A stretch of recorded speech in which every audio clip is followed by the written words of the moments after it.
క్రూరంగా ఎంత భయంకరంగా చంపేసిల్లో మనం చూస్తున్నాం కేఏ పాల్ మాటల్లో. మరి యాక్సిడెంట్ అయితే యాక్సిడెంట్ ఎవరు చేశారు? నాలుగో సస్పెక్ట్ చేసాం, 3 మంది యాక్సిడెంట్ చేయలేదు, ఒకటి కిందన వాలింది.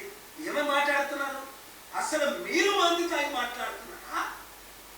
మీరు డ్రగ్స్ వాడి మాట్లాడుతున్నారా? ఈ కన్ఫ్యూజన్ స్టేజ్ ఎందుకు? ఇప్పటికే ప్రధానమంత్రి మోదీ నా శిష్యుడు మిత్రులకి చెడ్డ పేరు ఉంది, ఆర్ఎస్ఎస్ లీడర్ అని. ఇంకా దేశానికి చెడ్డ పేరు తీసుకొస్తారా? అందుకనే నేను ఎంత దూరమైనా వెళ్ళడానికి సిద్ధమని ఇది జరిగిన వెంటనే వీడియోలు రిలీజ్ చేశారు.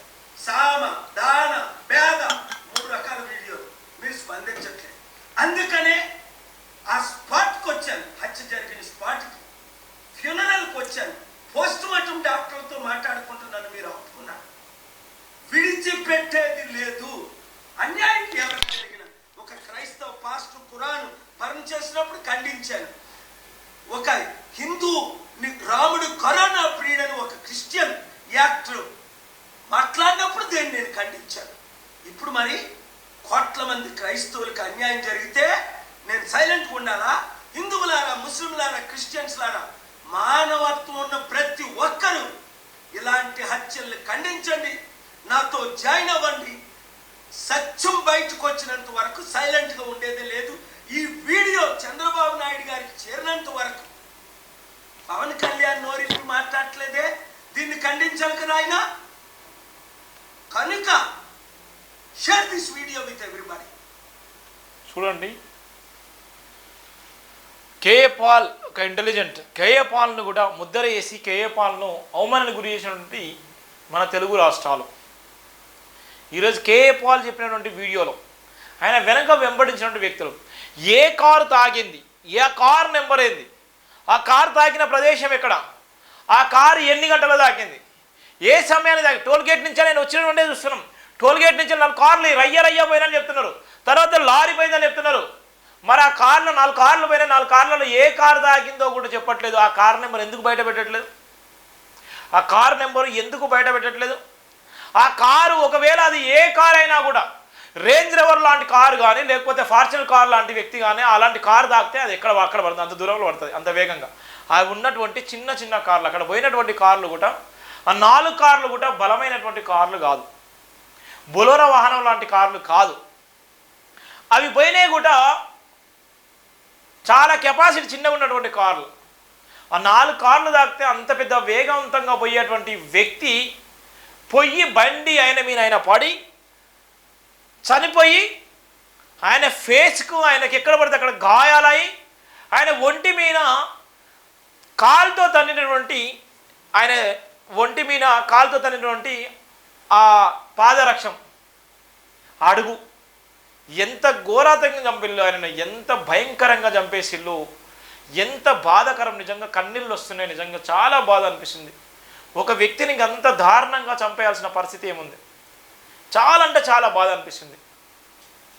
చాలా అంటే చాలా బాధ అనిపిస్తుంది. నిజంగా దయచేసి మనల్ని ఎంత దారుణంగా చంపేస్తారో, మనల్ని ఎంత అవమానానికి గురి చేస్తారో, మనల్ని ఎంత హింసపెట్టి చంపేస్తారో, మన మీద ఎలాంటి నిందలేస్తారో, మన మీద ఎలాంటి లేనిపోని నిందలేసి ఆ నిందలతో పైచాచిక ఆనందం పొంది అవమానానికి గురి చేసే విధంగా కుటుంబాలు కూడా ఆత్మహత్య చేసుకునే విధంగా ప్రేరేపణ చేస్తారు ఈ హిందువులు, ఈ హిందూ ధర్మము, ఈ రాష్ట్ర ప్రభుత్వాలు. నిజంగా చాలా ఏడుపు వస్తుంది, బాధ అనిపిస్తుంది. నాకు నైట్ ఒక పర్సన్ పాపం నైట్ 2 గంటలకు 2:30 కాల్ చేసిండు. చాలా కాల్స్ ఈ వీడియో మాట్లాడుతున్న సందర్భంలో చాలామంది ఎక్కడెక్కడి నుంచో నాకు కాల్ చేస్తున్నారు. చాలామంది 2:01 నిమిషానికి నాకు కాల్ చేశారు. 2:01 నిమిషానికి నైట్ 2:01 నిమిషానికి, 2:15 నిమిషాలకు, 1:50 నిమిషాలకు వాళ్ళు చాలా వరకు కాల్ చేసి వాళ్ళు ఏడుస్తున్నారు, చాలా బాధపడుతున్నారు. అత్యంత కిరాతకంగా చంపేసిల్లు సార్. ఏ టీవీ ఛానల్లో ఎవ్వరు కూడా చెప్పట్లేదు, ఎవ్వరు కూడా మాట్లాడలేదు, చాలా వక్రీకరిస్తున్నారు. చాలా బాధ అనిపిస్తుంది. మీరు చెప్పిన దాంట్లో సత్యం ఉంది, న్యాయం ఉంది. ఆయనను నిజంగా చంపేసిల్లు, కానీ చాలా వరకు వాళ్ళ రేటింగ్ కోసం అబద్ధాలు ఆడుతున్నారు. ఆయన మీద ఇంకా నిందలేస్తున్నారు, అవమానానికి గురి చేస్తున్నారు. క్రైస్తవ సమాజాన్ని అంతా పక్కదూర పట్టిస్తున్నారు. చాలామంది ట్రోల్ చేస్తున్నారు అని వాళ్ళు నిజంగా ఏడ్చినప్పుడు నాకు చాలా ఏడుపు వచ్చింది, చాలా బాధ అనిపించింది. 2 గంటలు కూడా నేను కాల్ చేస్తాను. చాలామంది కూడా ఇప్పుడు లైవ్లో కూడా వాళ్ళు కూడా చూడవచ్చు. కానీ చాలా బాధాకరం. ఇంకో కొంతమంది కాల్ చేస్తున్నారు, ఇష్టానుసారంగా మాట్లాడుతున్నారు. ఎందుకు నువ్వు ఆ వీడియోను రిలీజ్ చేస్తున్నావు, ఎందుకు అట్లా మాట్లాడుతున్నావు, బెదిరింపులకు గురి చేస్తున్నారు. నువ్వు అంతగానో ఎందుకు మాట్లాడుతున్నావు, నువ్వు అంతగానో ఎందుకు దాన్ని వీడియోను ఎక్స్పోజ్ చేస్తున్నావు. మీడియా ఛానల్ లానే ఉండాలి అని ఇంకోళ్ళు భయభ్రాంతులకు గురి చేస్తున్నారు. అంటే ఒక సమాజంలో ఒక 4th ఎస్టేట్కి మాట్లాడేటువంటి స్వేచ్ఛ లేదా? ఇలా అగ్రవర్ణాలు కానీ, ఇవాళ హిందుత్వంలో ఉన్నటువంటి వ్యక్తులు కానీ, ఇవాళ ఆర్ఎస్ఎస్ భావజాలం కలిగినటువంటి వ్యక్తులు కానీ, ఇవాళ కూటమిలో ఉన్నటువంటి వ్యక్తులు కానీ, ఇవాళ మనుషులుగా కూడా చూడలేనటువంటి దౌర్భాగ్యమైన పరిస్థితిలో ఉన్నారా? ఇవాళ పోలీసు యంత్రాంగం ఏం చేస్తుంది? ఇవాళ పోలీసులు దేనికోసం ఉన్నారో? పోలీసుల జీతాలు ఈ ప్రజల నుంచి కాదా జీతాలు తీసుకున్నది? పోలీసులు ఎక్కడి నుంచి జీతాలు తీసుకుంటున్నారు? ఎవరు ఇస్తున్నారు పోలీసులకి? ఎక్కడి నుంచి తీసుకుంటున్నారు? ఇష్టానుసారంగా వాడు మాట్లాడతాడు, తాగి మాట్లాడతాడు, వాడు ఇష్టానుసారంగా కామెంట్ చేస్తాడు. నిజాలు మాట్లాడితే వాళ్ళకు ఒళ్ళు మండుతుంది, నిజాలు చెప్తుంటే వాళ్ళకు ఒళ్ళు మండి ఇష్టానుసారంగా మాట్లాడుతున్నారు. ఎంత బాధాకరం. ఒక కుటుంబం నిజంగా అత్యంత కిరాతకంగా చంపేస్తే, తెలుగు రాష్ట్రాల్లో అత్యంత కిరాతకంగా చంపేసినటువంటి వ్యక్తి కోసం న్యాయం కోసం నిలబడితే సోషల్ మీడియాలో ఇష్టానుసారంగా మాట్లాడుతున్నారు, ఫోన్లు చేసి మాట్లాడుతున్నారు. చాలా బాధాకరం. నాకైతే చాలామంది కాల్ చేస్తారు. సుమారుగా నిన్న ఒక్కరోజే సుమారు ఒక 40 నుంచి 50 కాల్స్ నాకు అవే వచ్చినాయి. నా ఫోన్ నెంబర్ చాలామంది తెలుసు. పోలీసులు అందరూ అనుసరిస్తూనే ఉంటారు. చాలామంది కాల్ చేసి అట్లా వీడియోలు పెడతారు, ఇట్లా వీడియోలు పెడతారు. అరే అవులేగా అంటున్నాడు, మాట్లాడుతూనే అవులేగా అంటున్నాడు. బూతులు మాట్లాడుతున్నారు, ఫోన్ లిఫ్ట్ చేయడంతోనే బూతులు మాట్లాడుతున్నారు. అసలు ఎంత సనాతన ధర్మం ఎంత భయంకరంగా ఉందో చూడండి. నేను అంబేద్కర్ గురించి ఎన్నో సందర్భాలు చెప్పినప్పుడు కూడా నాకు రానటువంటి కాల్స్, పాస్టర్ ప్రవీణ్ పగడాల విషయంలో నేను మాట్లాడుతున్న సందర్భంలో చాలా భయంకరమైనటువంటి కాల్స్, చాలామంది వేధింపులకు గురి చేసేటువంటి కాల్స్, వాళ్ళు మాట్లాడుతూనే బూతులతోనే చెలగాటం ఆడుతున్నటువంటి సందర్భాలు. ఇష్టానుసారంగా మీరు ఆ కామెంట్స్ కూడా కింద చూడండి, లైవ్లో కూడా కామెంట్ చూడండి, ఎంత భయంకరంగా కామెంట్ చేస్తున్నారో. నా ఫోన్ నెంబర్స్ కూడా అక్కడ కనబడుతుంది. ఇష్టానుసారంగా మాట్లాడుతున్నారు. ఎంత బాధాకరం చూడు.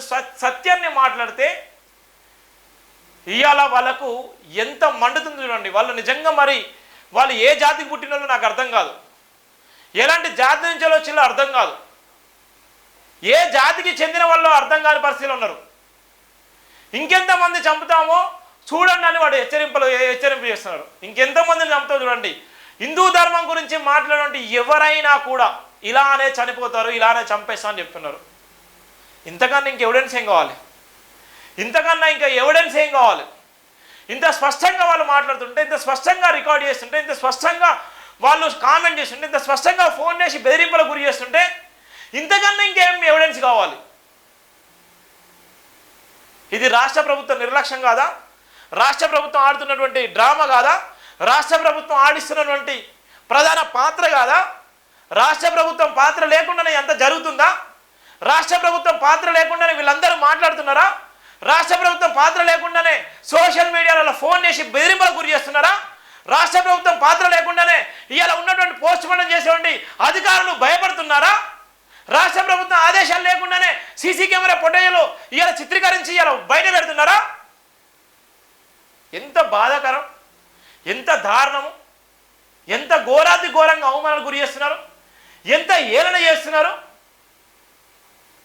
చాలా అంటే చాలా బాధాకరం. చూడండి ఎటుపోతుంది, చూడండి మనం ఎటుపోతున్నామో చూడండి. కనీసం మనిషిని మానవత్వంలాగా కూడా చూడలేని పరిస్థితి. ఆయన క్రైస్తవ సమాజానికి చెందిన వ్యక్త, లేకపోతే హిందూ సమాజానికి చెందిన వ్యక్త, లేకపోతే ముస్లిం సమాజ వర్గానికి చెందిన వ్యక్త, లేకపోతే బౌద్ధ సమాజానికి సంబంధించిన వ్యక్త, ఏ సామాజిక వ్యక్తికి అయినా ఏ సామాజిక వ్యక్తి అయినా పర్లేదు, కానీ ఆయన ఒక మనిషి. కానీ మనిషిలాగా మనం చూడట్లేదే, ఒక మానవత్వంతో ఒక మనిషిలాగా కూడా చూడట్లేదు మనం, ఒక మానవత్వాన్ని కూడా చూడట్లేదు మనం. ఆయన ఒక మనిషి అని చూడాలనేటువంటి ఈ సమాజంలో మనం బతుకుతున్నాం. మనం ఆయన మీద